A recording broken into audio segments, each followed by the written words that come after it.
related to potential links between the Wuhan Institute of Virology and the origins of COVID-19. I have some familiarity with this legislation because I wrote it.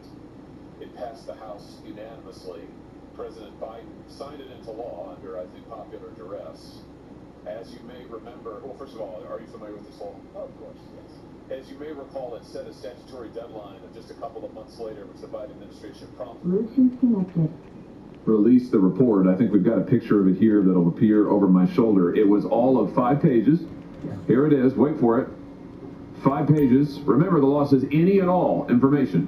5 pages, heavily redacted, even the 5 pages.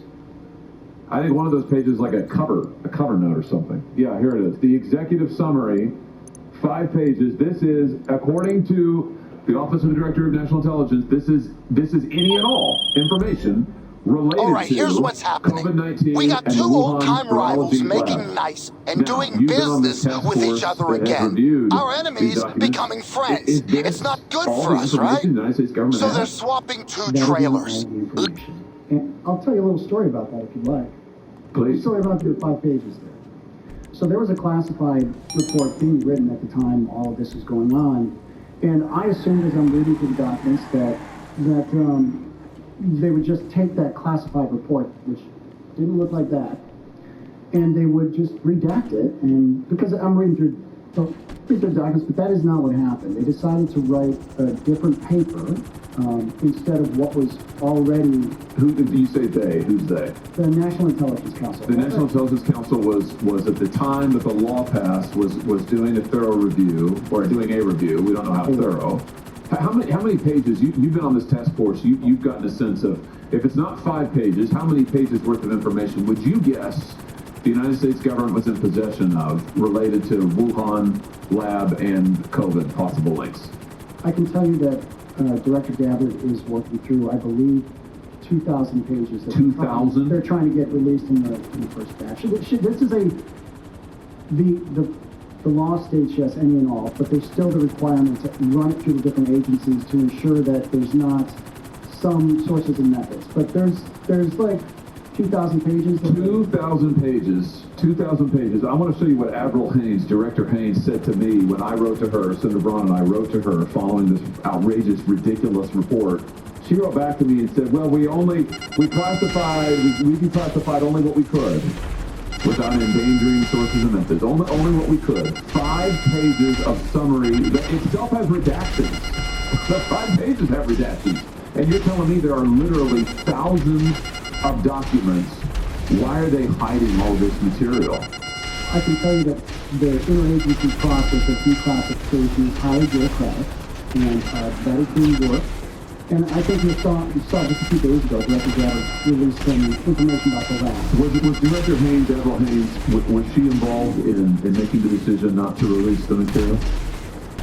I don't have any proof that she was involved in the direct decision. There's no emails saying that directly. But it's her office, it's her signature on the letter to me. It's her office that sent the 5 pages. She's the one who said, this is what we have. This is all we have. You're telling me there were 2,000 plus documents. no, I'm telling you that 5. the first swap of documents that we're looking to, there's many more than that. I got you. Many more. Let me tell you what this so-called 5-page report, what it said in its substance, to the extent there was any. They said, number one, that nothing that was researched at the Wuhan lab could plausibly be a progenitor of Great, SARS-CoV-2. you got the trailer. I know Number it's not two, your they said style, there's but no evidence please, of try any to drive research-related carefully. incident We involving don't want it Wuhan coming employees that loose. might have been related to the pandemic. Now, in your experience, given what you have seen, are those true statements? Some of that would have to be covered and classified, but no, they're not true. If we wanted to get into details, I don't believe that's true. So the United States government first deliberately violated a law passed by Congress, signed by the President, that ordered them to release all information related to the Wuhan lab, number one. Number two, they then violated the law again by withholding thousands and thousands of pages that they had at the time and knew were covered by the law. And number three, the conclusions, so-called, they released to the public are false. If that is not a cover-up, I don't know what is. And if our elected officials and unelected officials in this case in the IC and Odie and I, if they can get by with blatantly violating the statutes of this country and lying to the American people, I'm sorry, but we don't have a democracy anymore. I don't know what it is, but it's not a democracy because we, the people, aren't in charge. These people are in charge, and they're lying to us every single day. You said in your opening statement that Dr. Fauci, speaking of someone who's not exactly a truth teller, that Dr. Fauci intervened to put his thumb on the scale of what information the intelligence community, the IC, could review when they did their initial assessments of whether or not the Wuhan lab was linked to COVID. What exactly did he do? So let me clarify that. So he reached in and he provided this list of scientists and subject matter experts that we should talk to. And it's not like he's saying you will go talk to him. He doesn't have the power to do that technically. It's just that the bureaucracy in place at the time was perfectly happy to pursue those recommendations, even when there was a number of individuals who expressed concern, saying, at least one for sure, that said, are you sure we want to do this? He's a policymaker, and we need to have our intelligence cycle. And he had a point of view, did he not? He certainly did. And what was that point of view? Just refresh our memories. He believes it's natural origin. He still does. Of course. I mean, he said this over and over. Now, he would have reason to, given that he supported gain-of-function research to the Wuhan lab, lied about it to Congress, lied about it repeatedly to the chairman, as I recall. So his hands are dirty in this. Hey, it's And yet Ron. here he is, intervening Kudos behind on the your scenes. fault. It's bad enough that he's out there misleading the public. Behind the scenes, he's trying to intervene to stop our own intelligence community, who are supposed to work for the public, from actually accurately assessing the evidence. This is unbelievable. This is unbelievable.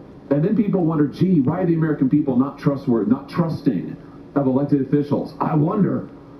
Why are they? I'll tell you why, because we are repeatedly lied to by these people. Lied to and lied to and lied to. I want to thank you, Mr. Erdman, for your testimony.